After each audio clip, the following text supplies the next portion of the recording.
Hello guys, it's Kuya Ethan here. And last week kasi, like June 2, nag-release na yung final grades namin for the first year, no? Pinagsama na yung first sem and second sem. And before ko nakuha yung grades ko, sulit akong kinakabahan. As in, yung kaba ko, yung parang nung time na kinukupit ko yung Latin honors ko, which is a successful cum laude ako. At the same time, kinocompute ko rin yung nung time na hinihintay ko rin yung results ng NMAT. Kasi, so yung kaba ko, hindi dahil inisip kong babagsak ako, kundi inisip ko if mamimaintain ko pa ba yung scholarship. Confident akong papasa ako kasi I did well in second sem. Well, actually, nung first sem, napunta ako sa point na gusto ko lang talagang pumasa.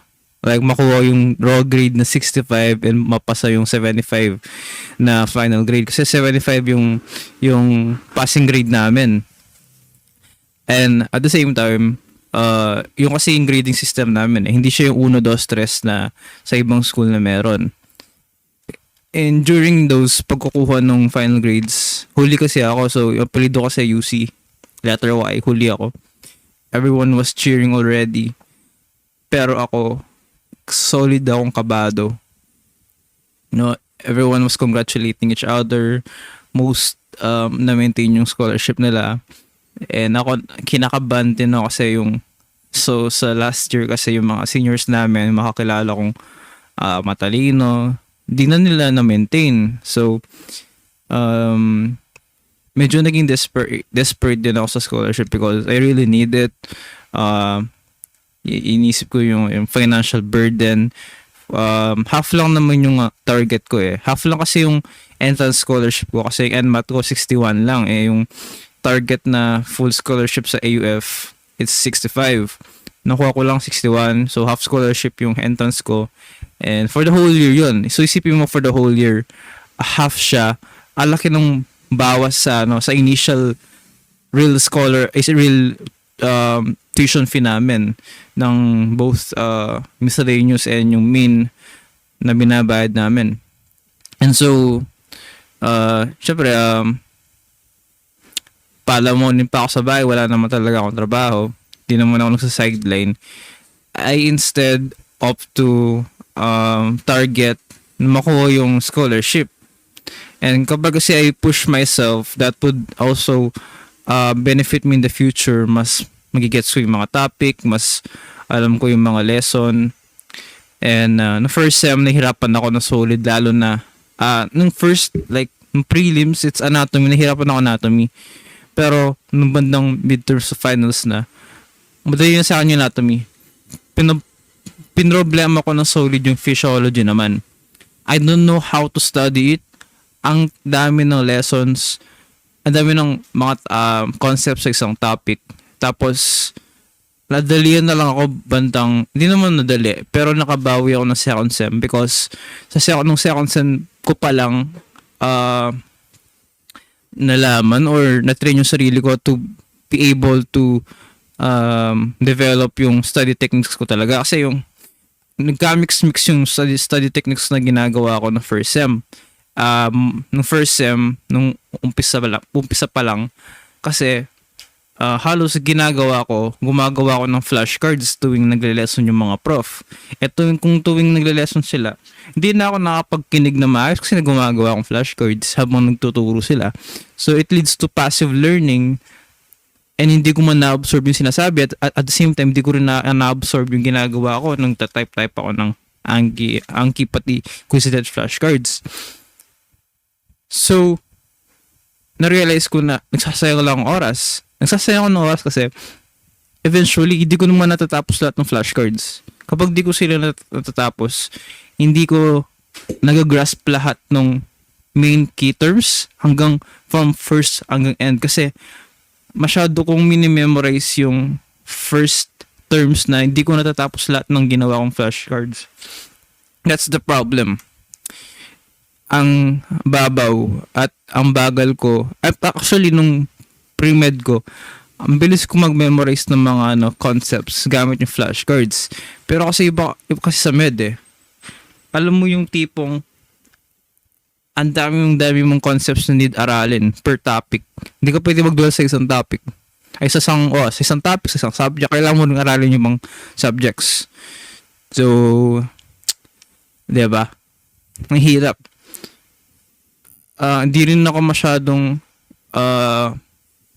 like sa study technique ko nung first sem. I tried to memorize every each information yung sa trances. Kaso kasi, nahihirapan na ako talaga. Ang daming mga information pag gumagawa kayo ng sarili yung trances, yung mga reviewers nyo and shit. Ginagawa ko, yung nag-stick talaga sa akin na na study technique is using exam questions. Nagpapagawa ko sa AI ng nagpapagawa ko sa AI ng flashcards nung wala na talaga akong temang type. Ngayon, papagawa na lang ako. Pinapasummarize ko yung buong topic. Like, kunwari may sinend na PowerPoint yung prof with notes na galing sa akin. Isend ko sa Notebook LM, papasummarize ko. Tapos, papagawan ko na ng multiple choice questions na may rationale for each question. Kasi, with that, na-engage yung utak ko kung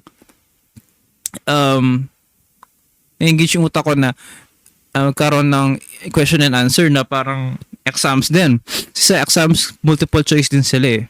So, to be able to function like that, you need to make exams din. Kagaya ng mga exams na pinag-exam mo kapag exam period. Kapag exam week din, malaki din yung need mong i-adjust kapag exam week. Kasi hindi ko akalain na sobrang dami mo palang need aralin. And ayun, kapasok-pasok ko sa room, pakapila kasi kami, UC ako, I have mentioned, huli ako. Una sa lahat, medyo hindi ko na in-expect na papupunta ako sa makuha ko yung scholarship again. Pero nung kapasok ko, pinakita sa akin yung grades ko, inabe. So, yun, wala akong line of 7. At the same time, yung GWA ko, 85. So, sabi ni Doc, so what does that mean? Ayun, lukot-lukot yung paper. So, what does that mean? Sabi niya. Sabi ko, na-retain ko yung scholarship. Sobrang saya ko. Solid. Kasi ang dami kong naranasan that year, school year. You win some, you lose some. But the biggest win is retaining the scholarship. Hindi man 100%. Siyempre, iba kaya nila yung 90 na grade. No? Ako, saktong 85 yung GWA ko, men. Wala ko line of 7. Anatomy ko, biochemistry ko, psych ko, 85. Tapos, PFCM ko for both first and second sem, it's 90 plus. Yung ko naman, yung physiology ko pinakababa, 82. 82 siya. So, imagine if hindi ko siya nabawi nung second sem. Like, for the first sem, problema ko lang talaga if papasa ako. Kasi may kita mo yung iba, nagre-removals, diba? Nagre-removal sila. Tapos yung iba, yung mga senior, ulitin nila yung first year subjects kasi yung iba, nabagsak nila. Inuulit nila yung isang certain subject na binagsak nila for that year. And parang ayokong mangyari yun. But although, yung totoong battle daw, it's second year. Kasi balita ko, wala man natang kalahat ng pumasa and halos subjected to removals exam. Kaya, ayusin natin, nakuha na natin study technique natin, and feel ko magkakaroon pa rin ng further adjustment period niyan magdating ng first sem nung second year. At the same time, pinakamahirap daw second sem daw eh. Pero yun, I'm very grateful. Siguro I would discuss more on my study techniques sa ibang videos. But I'm really happy na it tells me na kaya ko pala. Kasi nga, 'di ba? Initially gusto ko lang pumasa, ngayon. Gusto ko talaga magkaroon ng scholarship. Sabi din sa amin na magkakaroon ng tuition fee increased for next year. Bilang isang average student, need ko talaga. Hindi naman kami rich, pero I will become rich in the future.